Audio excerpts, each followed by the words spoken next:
남편이 다른 여자와 산다며 집 나간 지 3년. 새벽 메일함에 뜬 첫사랑의 이름 앞에서 50살의 나는 다시 설레기 시작했다. 30년 만에 다시 만나 사랑한 제 얘기가 궁금하시면 지금 구독, 좋아요 누르고 본편에서 확인하세요.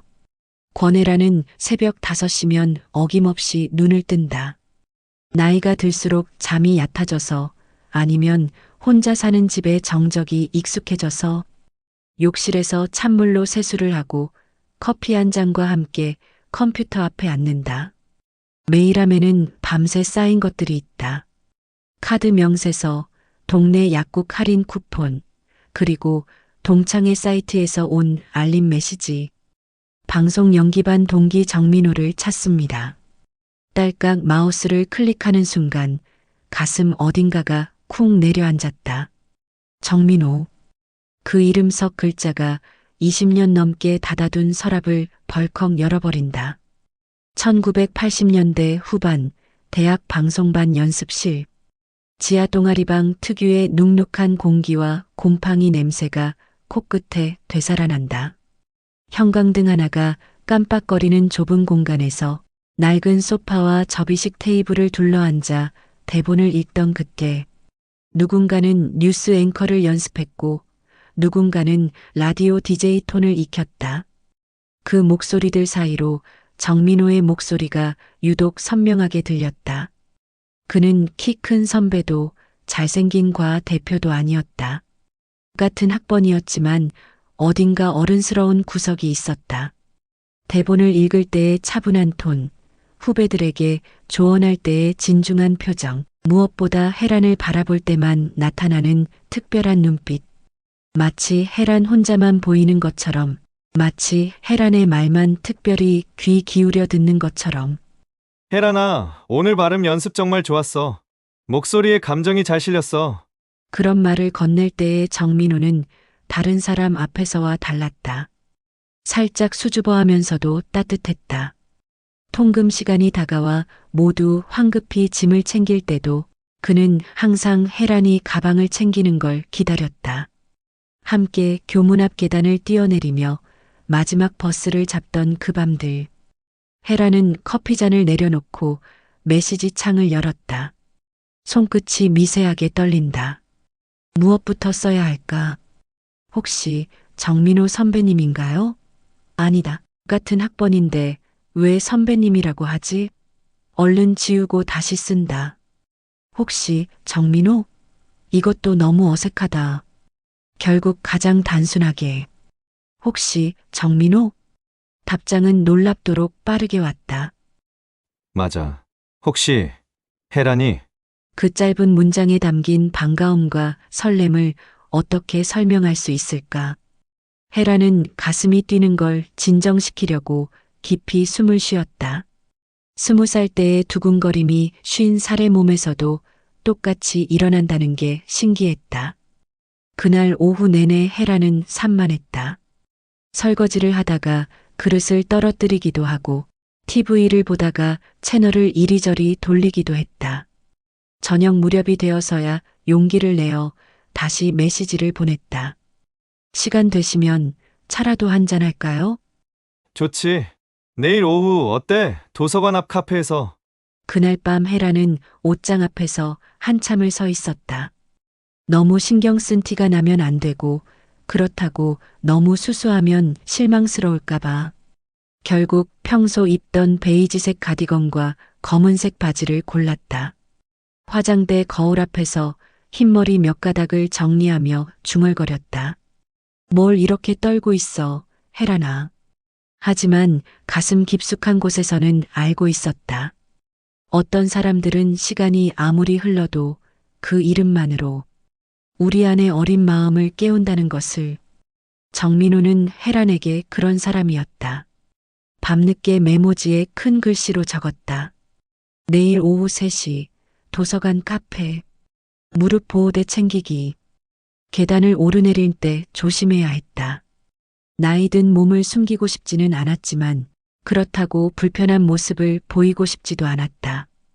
20년이 흐른 뒤의 재회. 헤라는 설레면서도 두려웠다. 도서관 카페의 통유리창 너머로 버스가 천천히 지나간다. 헤라는 일찍 와서 창가 자리에 앉아 있었다. 아메리카노를 주문했지만 한 모금도 마시지 못하고 있다. 3시 10분 전 카페 문이 열리며 익숙하면서도 낯선 실루엣이 들어선다. 정민호였다. 20년이 흘렀지만 걸음걸이는 여전히 차분했다. 머리는 반백이 되었고 어깨는 조금 구부정해졌지만 헤란을 찾는 눈빛은 예전과 똑같았다. 두 사람은 잠시 서로를 바라보며 미소를 지었다. 어색함과 반가움이 뒤섞인 말로 표현하기 어려운 순간이었다. 많이 변했지? 민호가 먼저 말을 건넸다. 아니야, 똑같아. 헤란의 대답은 거짓말이었지만 진심이기도 했다. 민호는 양평에서 소농을 한다고 했다. 3년 전부터 작은 밭을 일구며 상추와 토마토, 고추를 키운다고. 아내는 서울에 있어. 같이 산다고 보기는 어렵지. 그의 목소리는 담담했다. 원망도 없고 자책도 없이 그저 사실을 말하는 톤이었다. 헤라는 나는 뭐 그럭저럭이라고 했지만 실제로는 더 복잡했다. 남편이 3년 전 집을 떠난 뒤 혼자 지내왔다. 아이들 둘 다 대학을 졸업하고 각자의 길을 가고 있어서 이제는 정말 혼자였다. 울음도 습관이 되는 법을 배웠다. 저녁에 TV를 보다가 새벽에 잠이 깨어 천장을 바라보다가 문득 눈물이 나면 그냥 흘려보냈다. 억지로 참지도 않고 과하게 서러워하지도 않으면서. 아이들은 어때? 큰애는 취업했고 작은애는 군대 갔어. 이제 손 안 가지. 그럼 이제 헤란이 시간이네. 그 말이 묘하게 마음을 울렸다. 헤란이 시간. 언제부터 자신만의 시간이 있었던가. 20대에는 일에 쫓겼고 30대에는 육아에 파묻혔고 40대에는 가족 뒷바라지에 정신없었다. 이제 50대가 되어서야 비로소 헤란이 시간이라는 게 생겼다. 두 사람은 번호를 교환했다. 민호가 핸드폰을 꺼내며 요즘 애들처럼 카톡하는 법도 배웠어. 라고 웃었다. 헤란도 따라 웃었다. 그들 세대에게 휴대폰은 여전히 신기한 물건이었다. 불과 10년 전만 해도 삐삐와 공중전화로 연락하던 세대가 아니던가. 그날 저녁 민호에게서 첫 메시지가 왔다. 오늘 만나서 반가웠어. 오랜만에 마음이 따뜻해졌다. 헤라는 한참 동안 답장을 어떻게 쓸지 고민했다. 너무 감정적이면 부담스러울까? 너무 담담하면 실망스러울까? 결국 나도 건강해야지라고 짧게 보냈다. 그 후로 밤마다 대화가 길어졌다. 처음에는 일상적인 안부였다. 오늘 날씨 좋더라. 무릎 아픈 곳은 괜찮아? 텃밭에 상추가 잘 자라고 있어. 그러다 점점 과거 이야기로 흘러갔다. 그때 입던 목도리 기억나? 헤란이 먼저 꺼낸 말이었다. 대학교 2학년 겨울, 헤란이 감기에 걸려서 목소리가 잠겼던 날. 민호가 자신의 목도리를 벗어서 헤란의 목에 둘러주었다. 목소리가 생명인 방송인이 감기에 걸리면 안 되지. 라고 하며 그 목도리는 회색 털실로 짠 것이었는데 민호 어머니가 직접 떠준 거라고 했다. 내가 그래서 감기 걸렸잖아. 민호의 답장에 헤라는 웃음이 터졌다. 그 다음 주에 영어 시험이 있었는데 감기 때문에 집중할 수 없어서 점수가 엉망이었지. 그런데 민호는 그런 세세한 것까지 기억하고 있었다. 그 목도리 한 학기 더 빌렸었잖아. 돌려받고 싶지 않았어. 네가 하고 있으니까 예뻐 보였거든. 이런 메시지를 받으면 헤란의 마음은 20살로 돌아갔다. 가슴이 두근거리고 얼굴이 뜨거워지고 괜히 거울을 들여다보게 되고. 하지만 동시에 현실의 몸은 더 솔직했다. 무릎 관절이 신호를 보냈고 계단을 오르내릴 때면 숨이 차올랐다. 내일 만날까 했는데 무릎이 아파서 걷기가 힘들어. 미안해. 혜란이 보낸 메시지에는 사과 이모티콘이 몇 개나 달렸다. 카톡 이모티콘을 처음 써보는 것도 어색했지만 50대의 아픈 무릎을 20대 시절의 연인에게 설명하는 것은 더 어색했다. 괜찮아. 나도 어제 밭일하다가 허리를 삐끗했어. 나이 든다는 게 이런 거구나. 민호의 답장은 따뜻했다. 그는 이해했다. 몸의 변화를, 시간의 무게를, 그리고 그럼에도 불구하고 여전히 남아있는 마음의 온도를. 대화는 과거와 현재를 오갔다. 민호는 군대 이야기를 했다. 대학교 3학년 때 군 입대를 했던 것. 그때 혜란과의 사이가 애매하게 끝났던 것. 군대만 아니었으면 어땠을까? 혜란이 조심스럽게 물었다. 그때 우리는 서로를 좋아했지만 책임을 더 무서워했지. 민호의 말은 오래된 엽서처럼 짧지만 진한 의미가 담겨 있었다. 맞다. 그때는 사랑보다 미래가 더 중요했다. 졸업 후 취업, 결혼, 가정을 꾸리는 것. 그런 해야 할 일들 앞에서 연애는 사치처럼 느껴졌다. 혜라는 첫 방송국 입사 이야기를 했다. 지방 방송국 아나운서로 시작해서 서울로 올라와 프리랜서로 일하다가 결혼하게 된 과정. 그때 네가 있었다면 다른 선택을 했을까? 스스로에게 묻는 질문이었지만 메시지로 보내버렸다. 아마도 하지만 후회는 없어. 그때의 선택들이 지금의 우리를 만들었으니까. 현실은 이들에게 냉정했지만 공동체는 삶을 묶어줬다. 혜라는 새벽 예배에 가끔 나갔다. 남편이 떠난 후 시작한 습관이었다. 차가운 나무 벤치에 앉으면 아무것도 묻지 않는 기도가 있어서 좋았다. 목사님은 고난도 은혜라고 했지만 혜란에게는 그냥 조용한 시간이 필요했다. 민호는 마을회관에서 노인 일자리 관련 업무를 도왔다. 컴퓨터를 다룰 줄 아는 주민이 많지 않아서 신청서 작성이나 온라인 교육 신청을 도와주는 일이었다. 시장 통닭집에서 만난 상인들과도 안부를 나눴다. 도시에서 내려온 젊은이로 통했지만 이제는 마을의 일원이 되어가고 있었다. 오늘 할머니 한 분이 컴퓨터로 손자 사진 보는 법을 배우셨어. 기뻐하시는 모습이 참 예뻤다. 나도 오늘 새벽 예배에서 눈물을 흘렸어. 왜 그런지는 모르겠지만 이런 일상을 나누는 것이 좋았다. 거창한 고백이나 뜨거운 감정보다는 조용한 하루의 조각들을 주고받는 것이. 두 사람은 천천히 알아갔다. 삶은 줄어들지 않았다는 것을. 다만 속도만 달라졌다는 것을. 20대의 뜨거운 사랑은 50대의 따뜻한 동행으로 모양을 바꾸었다.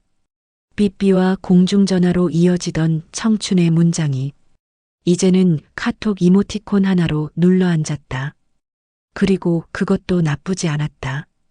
밤이 깊어갈수록 메시지는 더 솔직해졌다. 하지만 선은 있었다. 서로의 현실을, 각자의 책임을 존중하는 선. 그 선 안에서 이들은 다시 사랑을 배워가고 있었다. 봄볕이 따스하게 내리던 토요일 오후, 민호가 조심스럽게 제안했다. 바다. 보고 올까? 카톡 메시지 하나에 혜란의 마음이 설렜다. 언제부터 바다를 본 적이 없었던가. 아이들이 어릴 때 가족여행으로 동해안에 다녀온 게 마지막이었으니 거의 10년은 된 것 같았다. 인천 앞바다까지는 지하철로 1시간 반 거리였다. 혜라는 평소보다 조금 더 신경 써서 옷을 골랐다. 바람이 불 테니까 카디건을 챙기고 걷기 편한 운동화를 신고 무릎 보호대도 잊지 않았다. 민호는 기차역에서 기다리고 있었다. 손에는 작은 보온병과 종이봉지를 들고 있었다. 커피랑 빵 좀 샀어.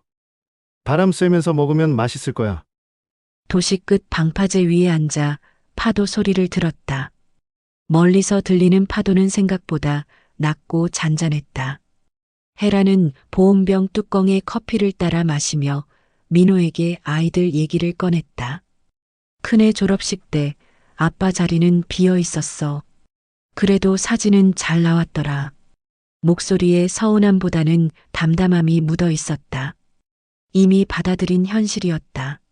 남편이 떠난 후 헤라는 혼자서 아이들의 졸업식, 입학식, 생일을 챙겨왔다.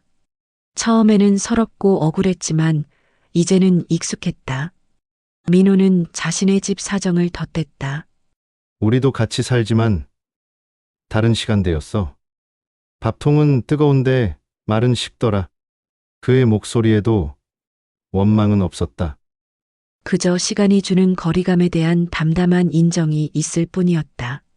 잠시 침묵이 흘렀다. 바닷바람이 두 사람 사이를 지나가며 머리카락을 흩날렸다. 그 침묵은 서로의 아픔을 존중하는 방식처럼 느껴졌다. 각자 상처받은 부분이 있고 각자 책임져야 할 현실이 있다는 것을 인정하는 시간이었다. 해가 서쪽으로 기울기 시작했을 때 민호가 말했다. 근처에 작은 여관이 있어. 하룻밤 쉬어갈까? 헤란의 심장이 빨라졌다. 20년 만의 재회, 그리고 이런 제안. 하지만 동시에 머릿속에서는 여러 생각이 복잡하게 얽혔다. 작은 여관방은 생각보다 깔끔했다. 바다가 내려다 보이는 창문과 낡았지만 정갈한 이불. 민호는 창가에, 헤라는 문 쪽에 가방을 놓았다. 자연스럽게 거리를 두는 배치였다. 우리 선은 지키자. 헤란이 먼저 말했다. 밤이 깊어가며 둘만 남은 공간에서 누군가는 이 말을 해야 했다. 선도 지도가 있어야 지키지. 민호가 웃으며 대답했다. 그의 농담에 긴장이 조금 풀렸다. 두 사람은 침대 위에 나란히 앉아 손을 포개었다. 주름진 손과 거친 손바닥. 20년 전에 매끄러운 손은 아니었지만 온기는 여전했다. 민호의 엄지손가락이 헤란의 손등을 천천히 쓰다듬었다. 그 작은 움직임만으로도 가슴이 벅차올랐다. 하지만 마지막 문턱은 남겨두었다. 욕망 대신 태도를 선택하는 일. 그게 지금의 품이라고 둘 다 믿었다. 각자의 현실과 책임을 지우지 않으면서도 서로에 대한 마음을 확인하는 것. 그 미묘한 균형 위에서 이들은 밤을 보냈다. 등과 등을 맞대고 누웠다. 바닷바람이 창문 틈으로 들어와 커튼을 살랑거렸다. 헤라는 민호의 고른 숨소리를 들으며 생각했다. 행복이 이런 것일까?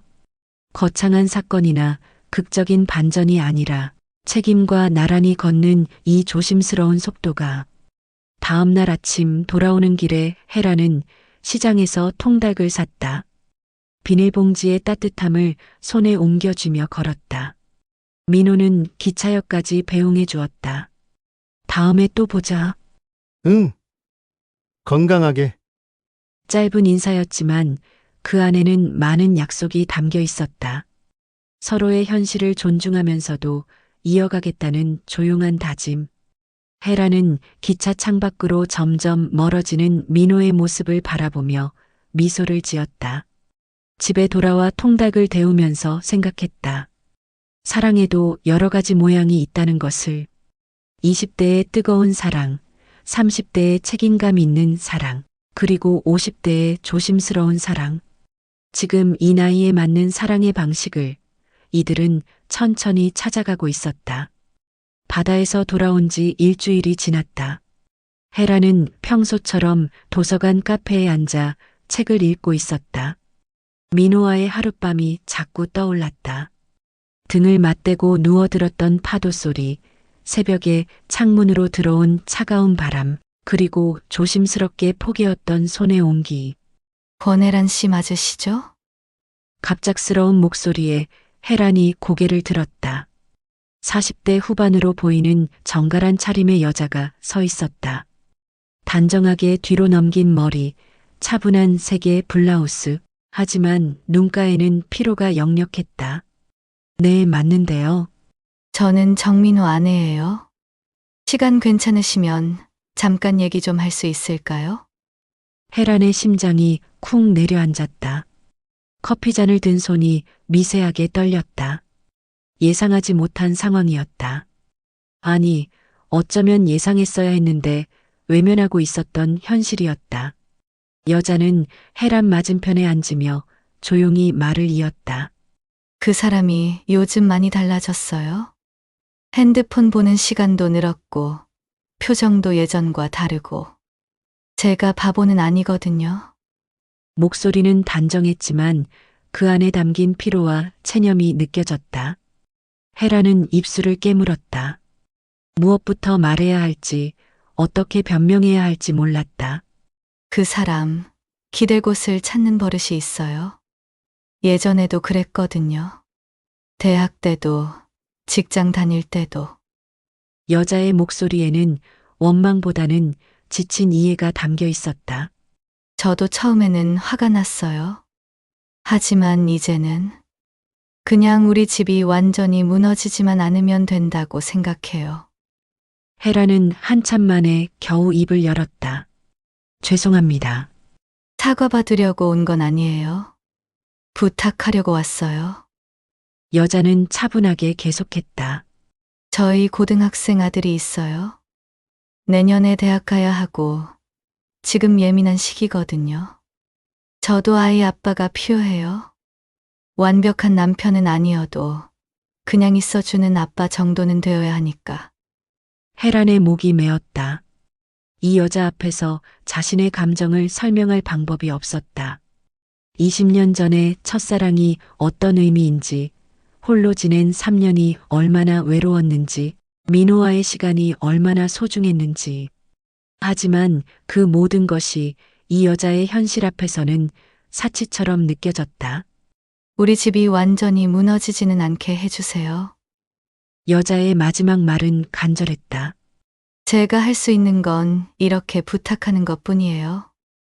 여자가 떠난 후 헤라는 한참 동안 그 자리에 앉아 있었다. 커피는 이미 식어버렸고 카페 안은 저녁 시간이 다가오며 한산해졌다. 가슴이 아팠다.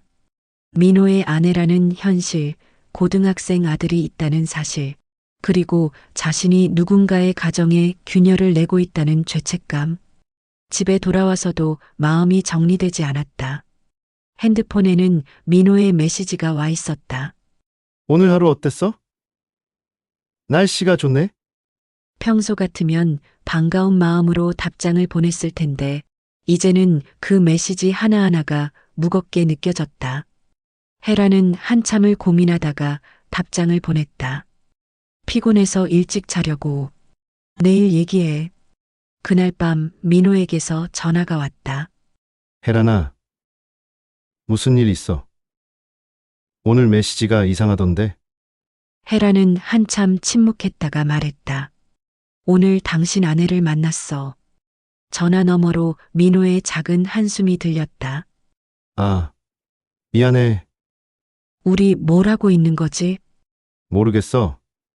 난 그냥 너와 있으면 마음이 편했어. 오랜만에 내가 나다운 기분이었어. 하지만 우리에게는 각자의 현실이 있어. 당신한테는 가족이 있고 나도 내 자리가 있어. 민호는 오랫동안 말이 없었다. 그리고 낮은 목소리로 말했다. 혜란아, 나도 혼란스러워. 주말에 서울 집에 가서 아들 숙제하는 모습 보면, 아내가 설거지하는 뒷모습 보면 죄책감이 들어. 하지만 동시에 너를 포기하고 싶지도 않아. 그의 목소리에는 진실한 고민이 담겨 있었다. 20년 전 군대 입대를 앞두고 혜란과 헤어져야 했을 때의 그 복잡한 마음과 비슷했다. 하고 싶은 것과 해야 하는 것 사이에서의 갈등. 그래서 결정을 너에게 맡기고 싶어. 너가 정한 규칙이라면 어떤 것이든 지켜볼게. 만나지 말자고 하면 만나지 않을 거고, 친구로 지내자고 하면 그렇게 할 거야. 어떤 결정이든 따를게. 그 말 속에는 여러 의미가 겹쳐 있었다. 첫째는 책임 회피였다. 어려운 결정을 혜란에게 떠넘기는 것. 둘째는 존중이었다. 혜란의 판단을 신뢰한다는 의미. 셋째는 체념이었다. 자신이 이미 다른 누군가의 남편이자 아버지라는 현실에 대한 받아들임. 혜란은 그 복잡한 심정을 다 이해했다. 민호가 겁쟁이라서가 아니라 정말로 어떻게 해야 할지 모르기 때문이라는 것을. 50대 중년 남자가 20년 전 첫사랑과 재회했을 때의 혼란을. 우리 이미 선을 넘었어. 마음으로는 이미 넘었다고. 다만 서로의 무게를 가볍게 쓰지는 말자. 전화를 끊은 후 혜란은 창밖을 바라보며 오래 생각했다. 사랑과 책임 사이에서 균형을 잡는 일이 이렇게 어려운 줄 몰랐다. 민호에 대한 마음은 진실했지만 그 마음이 다른 사람에게 상처를 주어서는 안 되었다. 며칠 후부터 만남의 형태가 바뀌었다. 카페 대신 공원 벤치, 바다 여행 대신 동네 산책로. 따뜻한 보리차를 나눠 마시며 몸 상태와 부모님 병원 일정, 텃밭 상추 근황을 주고받았다. 연애가 아닌 우정의 형태로 천천히 변해갔다. 오늘 아들이 모의고사 봤대. 민호가 먼저 집 얘기를 꺼냈다. 결과는 어때? 나쁘지 않다고 하더라. 그래도 아직 불안하다고 해. 혜라는 고개를 끄덕였다. 우리 작은 애도 그랬어. 고3 때 온 가족이 눈치 보며 살았지. 이런 대화가 편했다. 서로의 현실을 인정하고 각자의 자리를 존중하는 대화. 매달 2번의 만남은 점점 분명해졌다. 선을 지키는 만남. 일요일 새벽 예배에서 목사님이 설교했다. 각자의 자리를 지키는 것이 곧 사랑일 때가 있습니다. 내가 원하는 사랑이 아니라 상대방에게 필요한 사랑을 하는 것이 진정한 사랑입니다. 혜라는 그 말을 공책에 적었다. 글씨는 평소보다 커졌고 마음은 조금 작아졌다. 하지만 그 작은 마음이 더 단단하다는 걸 느꼈다. 민호와의 관계도 새로운 균형을 찾아갔다. 사랑하지만 소유하지 않기, 그리워하지만 집착하지 않기, 함께하지만 의존하지 않기. 50대의 사랑은 이런 것인지도 몰랐다. 요즘 아내와는 어때? 혜란이 조심스럽게 물었다. 예전보다 대화가 늘었어. 네가 있어서 마음의 여유가 생긴 건지. 아니면 위기감 때문인지 모르겠지만 그게 좋은 변화야. 너는 외롭지 않아? 외롭긴 하지. 하지만 혼자 있는 시간도 나쁘지 않아. 내가 진짜 원하는 게 뭔지 생각해 볼 수 있어서. 두 사람은 천천히 걸으며 이야기를 나누었다. 젊었을 때는 모든 걸 가져야 한다고 생각했다. 사랑도, 결혼도, 가정도, 성공도. 하지만 나이가 들수록 포기하는 법을 배웠다. 모든 걸 다 가질 수는 없다는 것. 때로는 포기가 더 아름다운 선택일 수 있다는 것. 우리 잘하고 있는 건 맞지? 민호가 물었다. 모르겠어. 하지만 서로 상처 주지 않으려고 노력하고 있으니까 그걸로 충분하지 않을까? 혜란의 대답에 민호는 미소를 지었다. 20년 전의 혜란보다 더 깊고 성숙한 사람이 되어 있었다. 그 모습이 더 사랑스러웠다. 그렇게 이들은 새로운 관계의 형태를 만들어갔다. 흔들리되 무너지지 않는, 사랑하되 해치지 않는 그런 어른의 사랑을. 여름이 저물어가는 8월 마지막 주, 혜라는 오랜만에 동네를 걸었다. 예전에 자주 다니던 길이었는데 어느새 많은 것들이 바뀌어 있었다. 새로운 카페가 생기고 작은 상점들이 문을 닫았다. 그 중에서도 가장 눈에 띄는 변화는 폐관한 동네 극장이었다. 대한극장이라는 간판은 여전히 걸려 있었지만 유리문에는 임대 문의 스티커가 덕지덕지 붙어 있었다. 혜라는 그 앞에서 발걸음을 멈췄다. 20년 전 민호와 영화를 보러 왔던 곳이었다. 그때는 최신 영화관이 아니어서 개봉한 지 한 달쯤 지난 영화들을 상영했다. 학생들에게는 저렴한 가격이 매력적이었다. 로맨스 영화는 별로야. 민호가 그렇게 말했지만 혜란이 보고 싶어 했던 영화는 대부분 로맨스였다. 결국 민호는 따라와 주었고 영화가 끝나면 생각보다 괜찮았어라고 말하곤 했다. 극장 앞 벤치에 앉아 혜란은 핸드폰을 꺼냈다. 민호와의 마지막 문자를 보낼 때가 된 것 같았다. 지난 2달 동안 공원에서의 만남은 점점 줄어들었다. 처음에는 일주일에 한 번, 그 다음에는 2주에 한 번, 최근에는 한 달에 한 번. 자연스럽게 거리를 두어가고 있었다. 문자를 쓰기 시작했다가 여러 번 지웠다. 어떤 말로 마무리해야 할까? 고마웠다고? 미안했다고? 사랑했다고? 모든 것이 진실이었지만 동시에 모든 것이 부족해 보였다. 네가 내 젊은 날을 지켜줬듯 이제는 너의 삶을 지켜줘. 난 내 자리에서 잘 지내볼게. 간단하지만 진심이 담긴 문장이었다. 민호에게 바라는 것은 행복이었다. 아내와의 관계가 회복되기를, 아들이 무사히 대학에 가기를, 텃밭의 채소들이 잘 자라기를, 혜란 자신도 각자의 자리에서 잘 살아가겠다는 다짐이었다. 민호의 답장은 30분 후에 왔다. 그림자는 빛이 있어야 생기지. 너는 내 빛이었다. 건강하자. 혜란은 그 메시지를 읽고 또 읽었다. 그림자와 빛. 어쩌면 이들의 관계를 가장 잘 표현하는 말인지도 몰랐다. 서로에게 빛이 되어 주었지만 동시에 그림자이기도 했다. 현실에서는 그림자로만 존재할 수 있는 관계. 혜란은 핸드폰을 끄고 극장 유리창에 비친 자신을 오래 바라봤다. 50대 중반의 여자. 주름도 늘었고 흰머리도 많아졌고 코트도 낡았다. 하지만 낯설지 않았다. 이것이 지금의 자신이었다. 20년 전의 혜란이 아닌 지금의 혜란. 민호와의 3개월이 헛된 시간은 아니었다. 그 시간을 통해 혜란은 다시 한번 확인했다. 자신도 여전히 사랑할 수 있는 사람이라는 것을, 누군가에게 소중한 존재가 될 수 있다는 것을, 그리고 동시에 자신의 한계도 명확히 알게 되었다. 다른 사람의 가정을 흔들면서까지 추구할 사랑은 아니라는 것을. 집으로 걷는 길, 무릎이 시큰해져서 잠시 멈춰섰다. 보호대를 만지며 중얼거렸다. 살다 보니 선을 지키는 게 우리 방식의 사랑이었네. 젊었을 때는 선을 넘는 것이 사랑이라고 생각했다.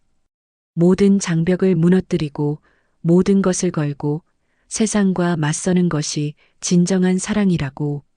하지만 나이가 들수록 선을 지키는 것도 사랑의 한 형태라는 걸 배웠다. 상대방을 위해, 상대방의 가족을 위해, 자신의 품위를 위해 선을 지키는 것. 현관문을 열고 들어서자 벽에 걸린 달력이 눈에 들어왔다. 혜란은 습관적으로 다음 주 일정을 확인했다. 정형외과 3시 새벽 예배 동창회 회비. 펜을 들어 한 줄을 더 추가했다. 오늘 마음 맑음, 때때로 흐림. 그날 밤 혜란은 창밖을 바라보며 생각했다. 민호도 양평에서 같은 하늘을 올려다보고 있을까? 포개지지 못한 손 대신 안부가 포개지는 관계. 어쩌면 이것이 이들에게는 가장 아름다운 형태의 사랑인지도 몰랐다. 첫사랑은 이들에게서 사건이 아니라 태도로 남았다. 20대의 뜨거운 감정은 50대의 따뜻한 배려로, 독점하고 싶은 욕망은 응원하고 싶은 마음으로, 함께하고 싶은 열망은 각자의 자리에서 잘 지내기를 바라는 기원으로 바뀌었다. 아날로그의 엽서는 카톡 이모티콘으로, 통금의 밤길은 공원 벤치의 보리차로, 뜨거운 고백은 몸 조심해라는 생활 문장으로 모양을 바꿨다. 그리고 그 모든 변화가 아름다웠다. 다음 날 아침 혜란은 또 매일함을 비울 것이다. 새 알림이 와도 오지 않아도 그녀는 안다. 진짜 몰입은 큰 파도에서 오지 않는다는 것을.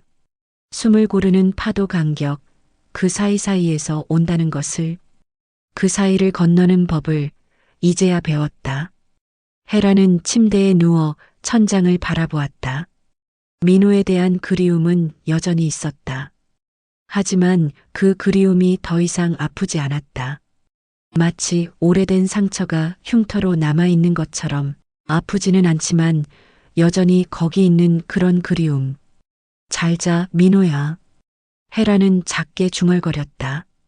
그리고 편안하게 잠들었다. 20년 만에 만난 첫사랑이 주는 마지막 선물은 평온이었다. 여러분은 헤란의 선택에 공감하시나요? 50대에 다시 찾아온 첫사랑, 여러분이라면 어떻게 하셨을지 댓글로 들려주세요.